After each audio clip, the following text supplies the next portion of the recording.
next, we have Abraham Mantaka presenting What If M stands for Medicine in STEAM. Abraham, please.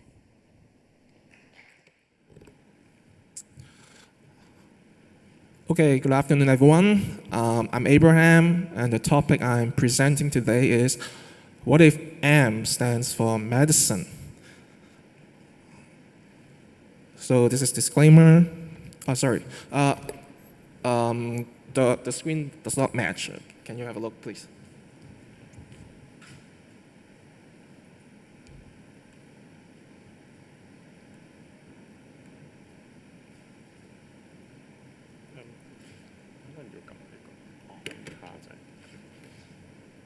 Sorry, just technical problem. A little bit disclaimer, this slides for educational purpose only, does not constitute any medical advice.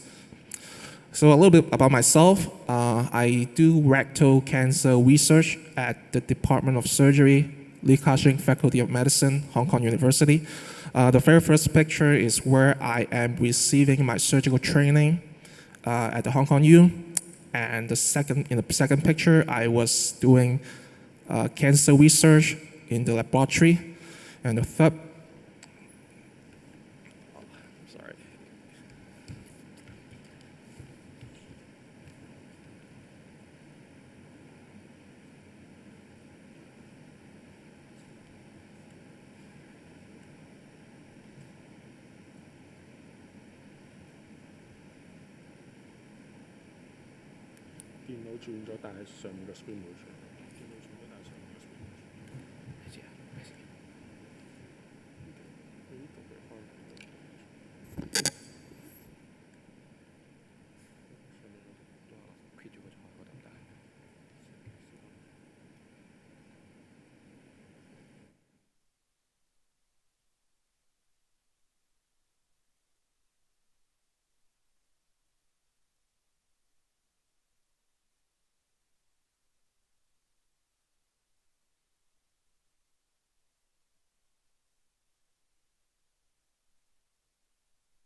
Oh, I'm so sorry for everything. So please erase everything I just said, okay? Now we start again, okay? So hello everyone. Today my topic is what if M stands for medicine in STEAM, and I'm Abraham. So a little bit disclaimer that these slides for education purpose only does not constitute any medical advice. So a little bit about myself. I do rectal cancer research at the Department of Surgery, Shing Faculty of Medicine, Hong Kong University. The very first picture was I was doing a surgical training of the Hong Kong U, while the second picture is where I do I do cancer research in the laboratory, and the third picture is a WeChat profile pic of mine. So, as everyone knows, STEAM encompasses various disciplines: science, technology, engineering, arts, and mathematics. So teachers may struggle when they design activities to students. So I myself come up with an equation, which is called the baby version. What does that mean? That means transforming some professional skills and knowledge for a little, easier one. So that would allow students to get a flavor of different professions. For example, civil engineers, they build bridges. So you can see there are some inter-school competition on making models of bridge. And also maybe a mechanical engineer, they make robotics. And you can see students now, they assemble different robotics like Arduino, Raspberry Pi, and so on. And sometimes, there are even programming without coding courses for students as a part of STEAM element. So there are a lot of designing the materials and activities are the key part of designing STEAM education component. And you can see so many good tools and training kits in the market. So, and I start asking myself a question. There are so many science-intense professions that have been covered in STEAM, while there is one science-intense profession has been overlooked, which is medicine. So then I come up with the idea that M stands for medicine. And then I come up with some activities. So what if M stands for medicine? So I picked 4 of the very unique elements in the clinical practice, and I think they can be the baby version to teach students and allow them to learn. So let's have a quick poll here. Allow me to ask you a question. How much does it cost, do you think, a stethoscope, the very first picture, the stethoscope, how much does it cost, the cheapest price? So A, 50 Hong Kong dollars, B, 500 Hong Kong dollars, and C, 5,000 Hong Kong dollars. Anyone who says A, $50, raise your hand. Wow, pretty good, huh? So anyone who says B, $500, please raise your hand. Oh, good. Anyone who says $5,000, please. Okay, nobody. Oh, sorry. Okay, so there are, A is right, $50. That means you can buy a stethoscope here in Hong Kong. So that means it's affordable and you can, introduce it to your class with ease. So the other thing I picked is suturing techniques. The suturing techniques here is using some forceps and suture materials and so on. And the third one is a laparoscopic trainer box. And the last one is an X-ray, chest X-ray. So that's what I call the magic contact of the STEAM medicine. The stethoscope, X-ray, suture, and laparoscopic surgery. So here is my experience in a local community at the Shekit May. And the very first picture here, you can see I'm demonstrating some suture techniques to students. And on the second picture, you can see 2 little girls use my stethoscope to hear the heart sounds. And the third picture, you can see that my student enjoy reading chest X-ray. And the fourth one, you can see another student doing suture again. So I will go through these 4 contacts one by one. The very first one is the stethoscope experience for children, for kids. Wow, when I pass the stethoscope to them and when they first hear the heart sounds of his peers, they are super excited. And so I'll talk about how do I make the clinical professional skills into a baby version that even students, children can pick up. So a little bit about hearts, the structure of heart. There are 4 chambers here, and you can see some valves like what I call the mitral valve, the pulmonic valve, aortic valve, etc., etc. So there are 2 heart sounds. Now I will quiz you on this. You need a good memory here. So I will play a soundtrack of normal heart sound, and you have to remember. Then I will ask you some heart sound whether or not they are normal.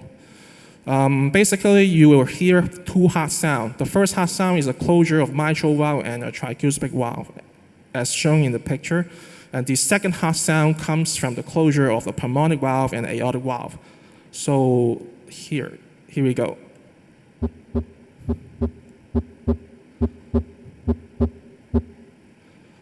So this is a normal one. Is that okay? Okay, so now we'll go to another one. And you tell me, is it a normal heart sound or it's not a normal heart sound?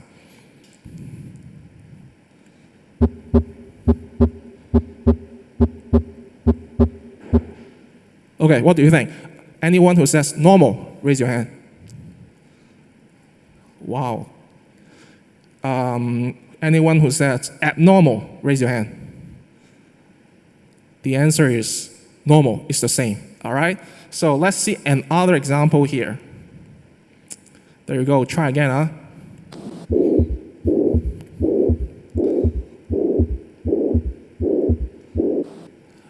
So anyone who said normal, please raise your hand. Wow, okay. So anyone who says abnormal, please raise your hand. Wow, nowadays kids are super smart. I can see those from DGS, right?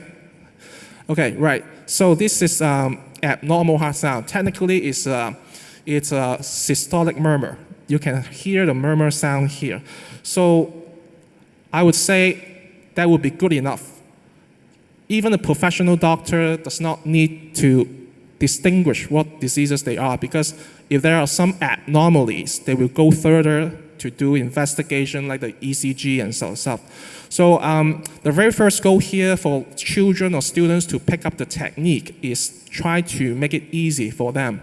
As soon as you can distinguish abnormal from normal, then even in real clinical setting, you can go straight to other investigations. So this is the magic quartet, the first quartet I propose, the stethoscope. So the second component here is an X-ray interpretation. It's really a great symbol of a doctor. So this is my favorite student, Ivy. She was reading, not her chest X-ray, it's just a regular X-ray. So as you can see here, the normal thorax structure, there is trachea, lungs, heart, ribs, so on and so forth. So I think in the very beginning, students can identify some key structures from the X-ray diagram. So I'm going to show you this to further explain what I propose to be an activity for students. So this is a regular X-ray textbook report. Airway is central, patent, no fracture in bones, and cardiac cilia and not enlarged, diaphragms normal, no costophrenic angle. That means the angle over the liver is not blunt, and the heart vessels are seen. So forget the bullshit I just said. Look over here. For doctors, there are some systematic mnemonics for them to interpret X-ray, which is called the A, B, C, D, E, F, G, H. A for the airway, B for the bones, C for the cardiac silhouette, and D for the diaphragm, etc., etc. So you don't have to remember everything. But again, forget this bullshit again. Why? Okay, so these are the chest X-ray reports I secretly get from my hospitals. So you can see, maybe take one example here. The chest X-ray, cardiac shallow is not enlarged, no discrete lung mass, no definite consolidation, bilateral costophrenic angle appear clear. So what message do I trying to convey is that in real clinical setting, the investigation will be correlated with the real clinical vignette. So basically, a chest X-ray can tell various things. For example, a pneumonia, pneumothorax, a pleural effusion, even lung mass like cancer or so on. But what I like to pick for students to interpret is this one. This is a pretty obvious and straightforward interpretation. I think even a little girl can tell the difference, which is the cardiomagony, whether the heart is enlarged or not. So how do we calculate that? There is a ratio called cardiothoracic ratio. You can calculate the length, the ratio of the length between the heart and your diaphragm. And then you obtain a ratio. If the ratio, that means the heart is greater than the diaphragm by half, then the heart is too large. It's a disease, all right? So this is one activity I designed for children and students that they can easily pick up and further arouse their interest. So the second thing is the X-ray. The third quartet is the suture. So here you can see, again, my favorite student, Ivy, was learning suturing techniques from me. And you can see here my suture kit is, there are some gloves, suture board, and a box of scissors, forceps, and sutures. So after giving some instructions, and they can do it by themselves. So there are two very key suture techniques that I would teach students. The very first one, both of them are very commonly used in surgery. The very first one, anyone ever watch videos that contains operation procedure? Anyone? Yes. So you can see that they do the suture super fast. And today you will learn how to do the suture. So the very first one is a one-hand knot. I do rectal cancer research, and in the operating room, surgeon would try to cut open, try to cut the rectum, remove it, and before that they have to ligate the blood vessels so that it would not bleed. So have a look here. That's not a real human. That's a specimen.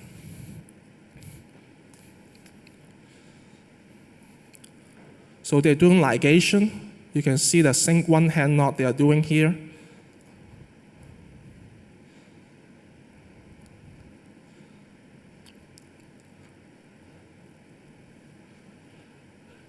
So this is a very basic surgical technique, suture technique used in surgeries.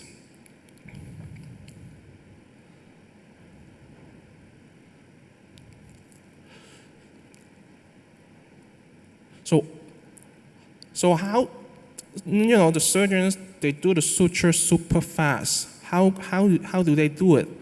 So I'll give a slower demonstration here in courtesy of the doctor on midwifery. So position your hand like this and wrap both threads around three of your fingers. Use your middle finger from bottom to up, go upward, and then grabs the thread and pull it. So this is the one-hand knot. And then you lock the knot. In order to lock the knot, you have to wrap again with your index finger and going bottom to up, and then pick it, grabs it, and pull it. So is that difficult? Is that difficult? So this is a one-hand knot for students. You can see here there are various professional skills that when they equip it and they master, they can further, there is plenty of room for expansion of their skills. So another technique from the one-hand knot is the instrument tie. Usually they use suture to tie the wound, or etc., etc. So I make it faster a bit. Make a first bite, second bite, and wrap around, pick the one end, wrap again, pick the other end. So that's it.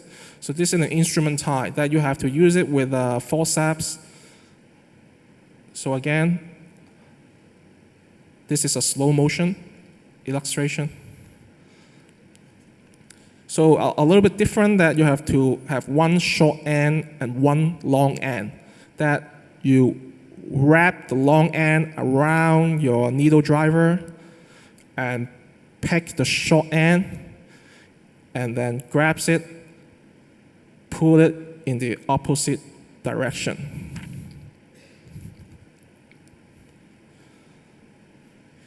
And to lock the knot, you have to wrap again. Wrap once and pull the short end and pull in the opposite direction. So this is an instrument tie. So this is my student doing instrument tie. Not very clean, but it looks okay. At least it can make a tie. So these are the number 3. Number 3 quartet I propose as a STEAM medicine. So one more thing, a very last item. is about the laparoscopic surgery. So these are some statistics from the Hong Kong University, the colorectal surgery, that the upper image is a traditional open surgery, open your abdomen and do the surgery, and the lower image is a laparoscopic surgery, using various instrument pods putting into your abdomen and perform. So you can see here nowadays more and more doctors are performing laparoscopic surgery.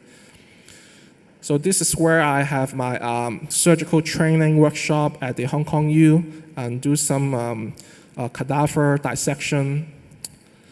So at that time, I found a lot of doctors, they're doing practices using laparoscopic training box. And I asked myself a question, can our students here also enjoy these kind of activities? And then I go to Taobao and search, and eventually I bought this. All right, this is my laparoscopic training box.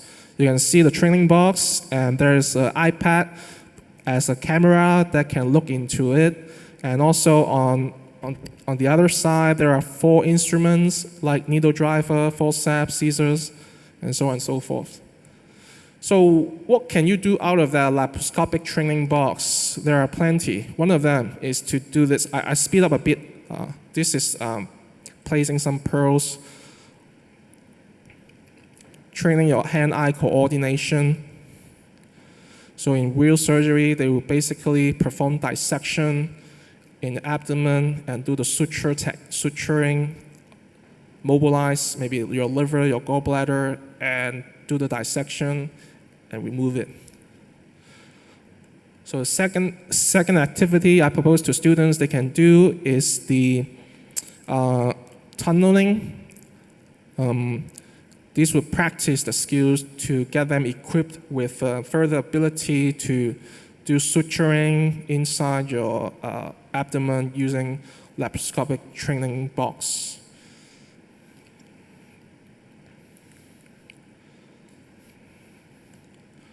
So a third activity you can do out of a training box is to cut a paper in circle. So this is a very good one because surgeons, they need to dissect different organs or vessels, so you have to handle the skills with good precision.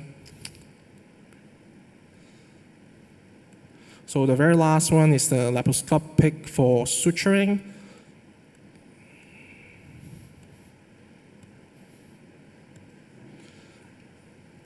This is the super hard one.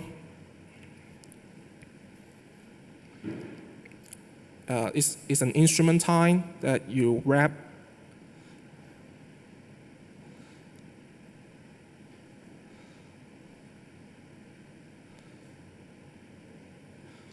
You wrap twice and then pick the short end and pull it in the opposite direction.